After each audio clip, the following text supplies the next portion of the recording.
તો અમારા ઘરમાં આ જ્યારે નવું નવું બને છે ને ત્યારે તો અમે બધા રોજ સવારમાં ખાઈએ છીએ, પણ હા કે એકાદ બે મહિના વયા જાય છે પછી આને કોઈ યાદ પણ નથી કરતું.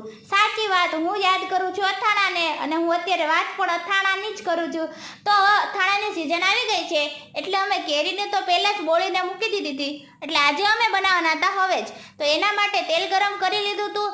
થોડુંક અમથું તેલ ઠરી ગયું એટલે એની અંદર હિંગ અને સૂકો મસાલો સાથે કુરિયા, મેથી, લવિંગ, તજ એ બધું નાખી દીધું હતું. થોડીક વાર એને હલાવ્યા પછી એની અંદર એડ કરી દીધો તો ગોળ અને હળદર પણ નાખેલી હતી. અમારા ઘરે જ્યારે પણ અથાણું બને છે ને ત્યારે એક બે દિવસ તો અમને એમ થાય છે કે વાવ ક્યારે ખાવા મળશે, કારણ કે આ કુરિયા છે એ જ્યારે ગળી જાય છે ત્યારે જ ખાવાના હોય છે, નકર તે કડસા લાગે છે. તો અમે વાટ જોઈને બેસીએ કે ક્યારે ખાવા મળશે.